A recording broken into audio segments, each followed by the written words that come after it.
So today I'm going to be trying out the OG of Blackmagic, the Blackmagic Pocket Cinema Camera.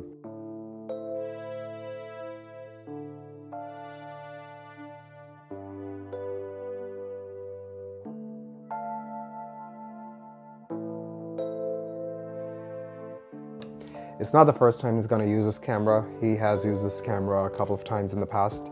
But every time he uses this camera, I set it up for him. So he never really got the chance to fully work with this camera. Mostly what he did was just hit the record button. He did a little bit of framing, and that was his experience. But in today's video, he's going to be picking the lenses and all the equipments he wants to use, and then he's going to set up the camera, all the internal settings. And I'm just gonna watch, and later I will be giving some feedback. So I'm fairly familiar with DSLRs, but a true cinema camera is something that I've been definitely looking forward to trying out, learning a little bit about, and so yeah. And I hear a lot of good things about this one, so looking forward to it. I have shot with it, but I haven't really used it per se. This is new to me. Okay, I think I'm gonna go with this TT Artisan 50mm here. I think I'm gonna bypass the 35 this time around.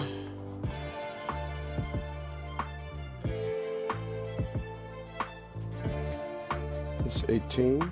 Yeah, 14. So the 14mm. Okay.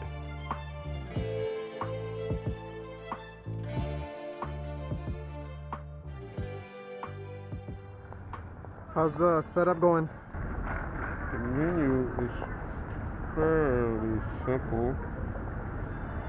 So his lens selection for this camera is kind of interesting, I feel. He picked the 50mm TD Artisan and the 14mm Lumix lens. I feel there should have been maybe one or two lenses in between as well. I don't think he's aware of the crop factor on this camera. So with the 50mm, it's not really 50mm.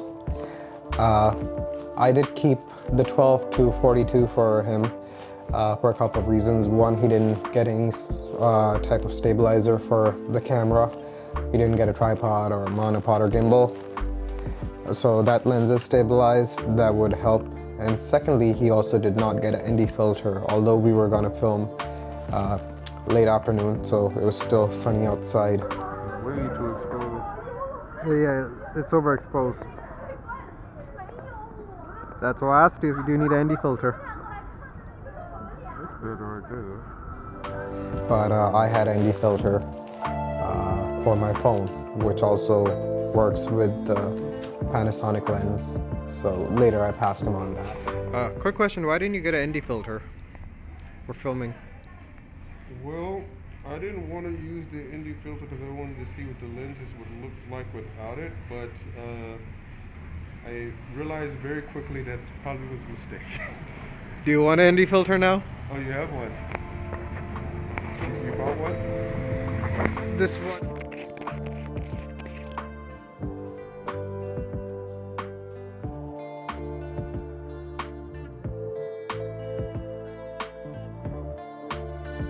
One issue I noticed, I kind of knew this when he was filming, but again, I was only there to observe, not to give any feedback or guide him with anything.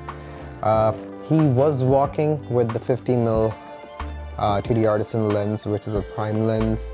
There is no stabilization in that lens, and this camera has a rolling shutter issue. He was moving very fast, and then he was walking with the camera. So with that lens and this camera, you have to have some sort of stabilization.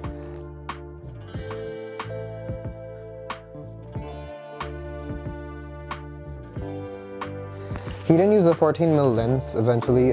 He ended up using the lens I kept, the 12 to 42. I had a feeling he might end up needing that lens, simply because it's a stabilized lens. It's an easy to use lens. It doesn't have a focus ring, but it focuses really fast if you use the focus button on the camera. And most of the footage he shot, which looks good, is actually with that lens. Also, he moved a little with that lens, but it wasn't that big of a deal. 90% of the footage was really good. Also, some footage which was not okay was workable or fixable in post, so that was good. So, how does the battery look like now? It's been on 2% forever. And how long have you shot? We've been out here at least a little over an hour now. Mm-hmm. And maintaining it 2%. But that's still the danger zone. It may die any time now. Yeah, exactly.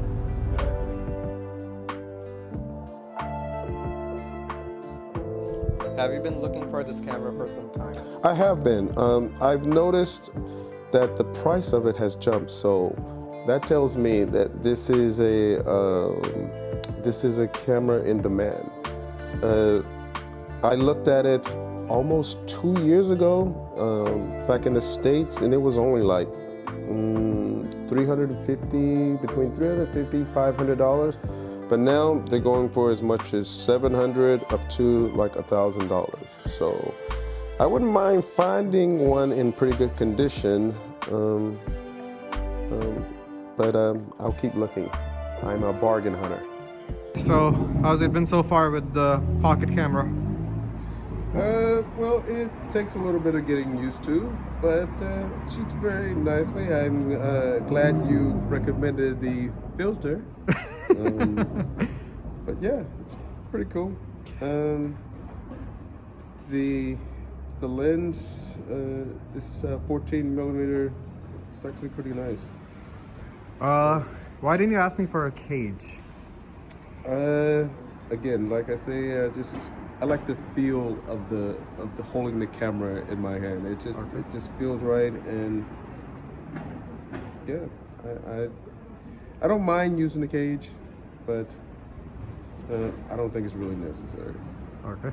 And stabilization?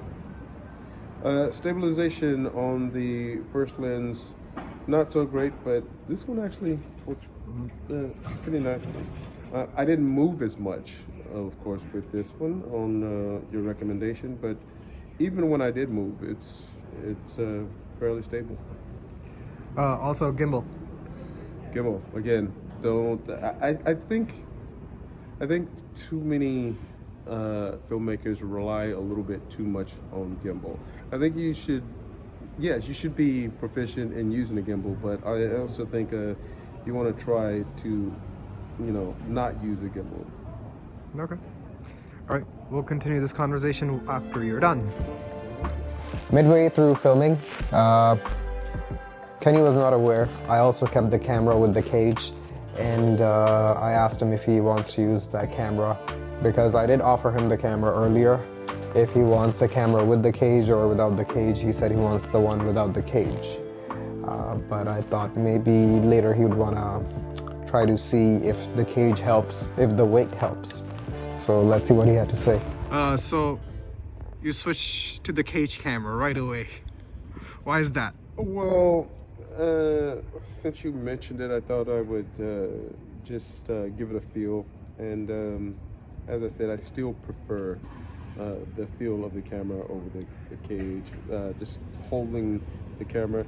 Cage is okay, but I think the cage is just mostly for when you're gonna be using a rig or using a gimbal. So, yeah.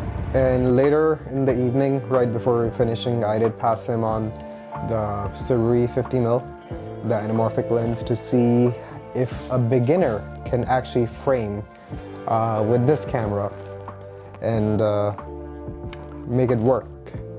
And I think he did a good job. That lens is quite heavy, so it becomes a little easier to hold the camera and not be too shaky. Do you have any funny stories with this camera? So yes, there is one quite a funny story where we were shooting Akuma. If you guys haven't saw it, go check it out. But so what had happened was I was shooting a scene with a couple of the actors, and so at the end of the shoot we went and I passed the camera to have you look at the footage, and you were looking at the footage, and as it turns out, every shot was me saying, "Cut, that was a very good shot." And so as luck would have it, I was actually stopping the camera as we were shooting the scene instead of starting the camera as we were shooting the scene. So took a little while, but yeah, I finally figured it out. Ready? Roll sound. And action. Ready. Rolling sound. Camera. Ready. Roll sound. And action. Roll sound. Action. Ready. Roll sound.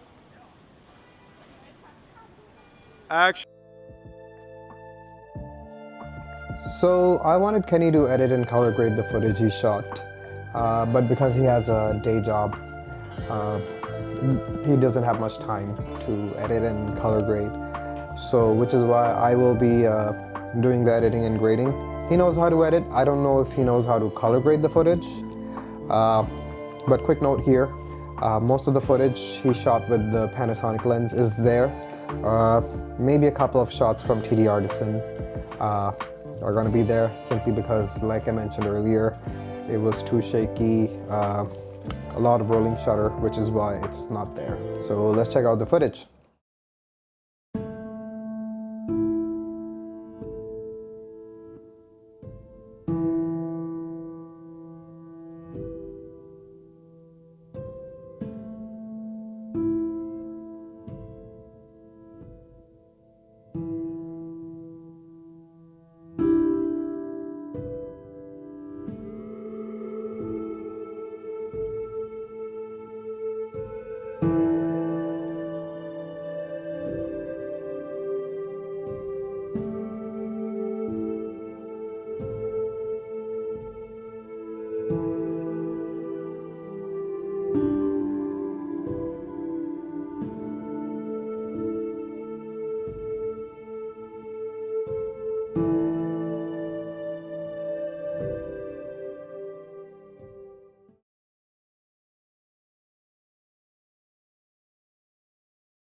And so how was your experience with the pocket camera? I would say overall good experience. I'm interested, curious to see what the footage that comes out of it looks like. But yeah, definitely still interested in getting one. Like the overall layout, software.